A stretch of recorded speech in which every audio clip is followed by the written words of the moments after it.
gente, seja muito bem-vindo ao meu Português 1000. Eu sou a professora Núbia Soares e hoje nós vamos conversar um pouquinho sobre o estudo de caso. Esse gênero que está sendo tão comum aí cair nos concursos para provas de cargos específicos, em áreas específicas. E para você que está estudando para o seu concurso, ainda não sabe nada sobre estudo de caso, nesse vídeo você vai ter uma noção bem legal aí de como fazer, o que é um estudo de caso, e eu vou te dar 3 dicas de como cumprir os requisitos básicos para que você tenha uma ótima nota. Então vem comigo. E o que é então o estudo de caso? Quando você tem uma prova que ela solicita que você escreva um estudo de caso, você vai ter um problema aí entregue, escrito pela banca, e você vai precisar analisar esse problema e propor uma solução. Você vai precisar aí resolver esse problema de uma maneira bem eficiente. Então, nesse caso, ele não fica muito diferente da nossa redação. Lá também você precisa propor intervenção. Aqui você vai precisar propor aí, colocar aí uma proposta de resolução para o seu problema.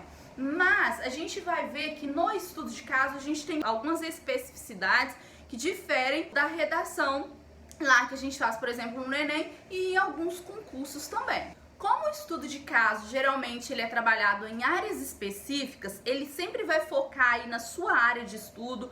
Se você está trabalhando no caso da educação, é a minha área também, na área do direito, na área da administração, ele vai te dar um problema fictício, mas que seja bem parecido com um problema da realidade. E aí você vai precisar analisar e propor a solução. O objetivo, então, de um estudo de caso aí que gira em torno de 15 a 45 linhas, a depender da banca, o objetivo desse estudo, então, é analisar se você, como estudante, como concorrente lá daquela vaga, se você dá conta de investigar um problema e propor soluções plausíveis para esse problema que está relacionado à sua área, ao seu campo teórico aí, a toda a teoria da sua área de atuação. Então, nesse caso, não é muito diferente da redação. Para você que está assustado, não fique desesperado, porque o caso aí é você introduzir o tema, mostrar lá qual é esse problema, colocar os elementos básicos ali na sua introdução e já começar a desenvolver aí a sua solução do problema que foi apresentado aí nessa proposta. Agora a gente vai começar com 3 dicasinhas rápidas para você que ainda nunca escreveu um estudo de caso, que você precisa aí cumprir para que você tenha uma boa nota. Lembrando que, em muitos casos, o estudo de caso vai ter ali somente 15 linhas para você solucionar. Você precisa ser bem sucinto e, ao mesmo tempo, ir direto ao assunto, escolhendo os pontos mais importantes para não deixar nada para trás. E o tópico número 1 que eu quero que vocês fiquem atentos aí, que é muito importante, é um requisito para que você cumpra e tenha uma boa nota no seu estudo de caso, é exatamente apresentar essa proposta de intervenção, essa proposta de solução para o problema.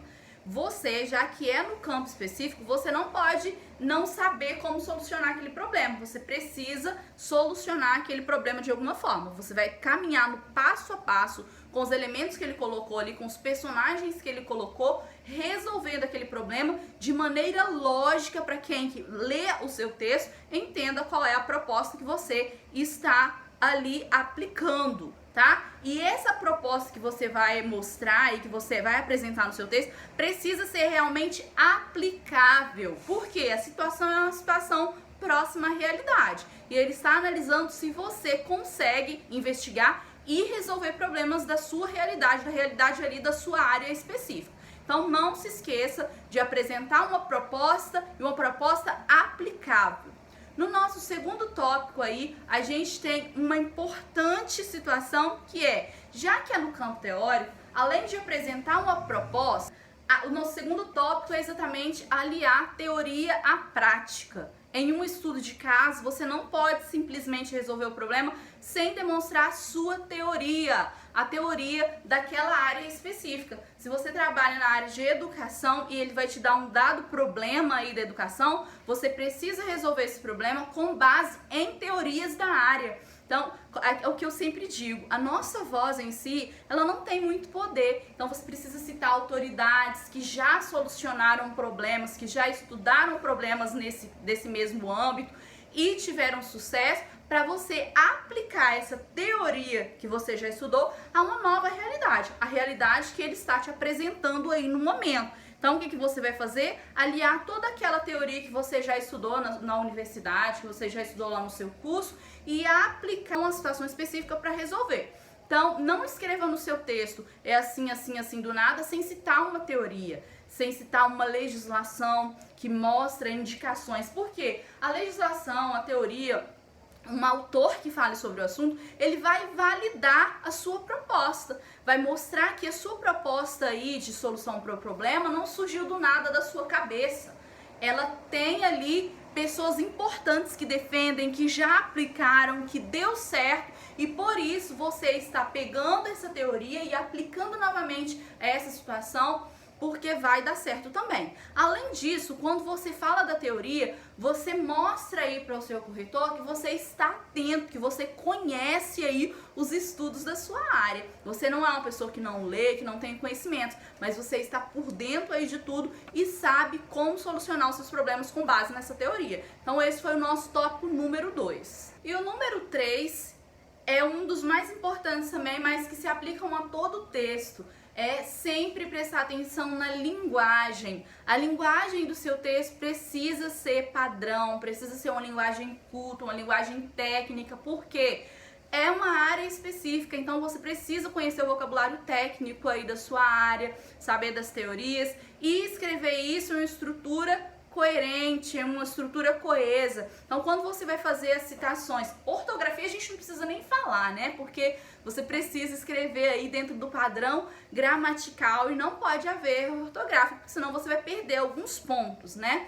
E no caso, além da questão de ortografia, você precisa também usar conectivos que mostrem aí, que dê o poder, né, o nome para as autoridades, quando você fizer citações, você vai usar os conectivos que indicam que essa ideia não veio da sua cabeça, que você está dizendo conforme um autor, de acordo com a Lei de Diretrizes e Bases da Educação, de acordo com a Constituição Federal, segundo fulano de tal. Então sempre use esses conectivos. Se você for usar uma teoria, com base na teoria da enunciação, com base na teoria do não sei o que lá, então sempre usando conectivos para mostrar que essa não é uma ideia sua, mas que é uma ideia aí que é de outro e você respeita. Você não quer essa ideia como sua, não quer roubar a ideia de ninguém. Então use um português padrão, formal, revise o seu texto,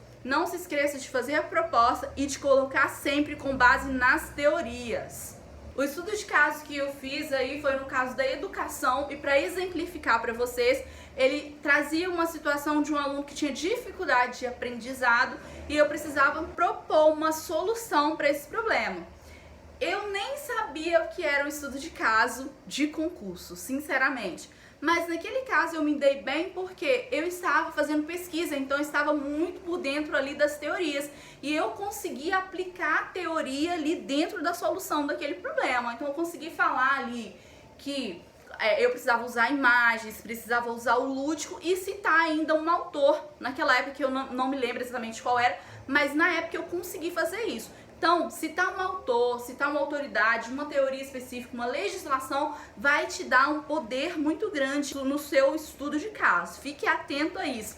Eu espero que esse vídeo tenha te ajudado a abrir a sua mente aí um pouquinho sobre estudo de caso e continue firme nisso aí, porque vai dar certo. Um grande beijo pra você e até o próximo vídeo.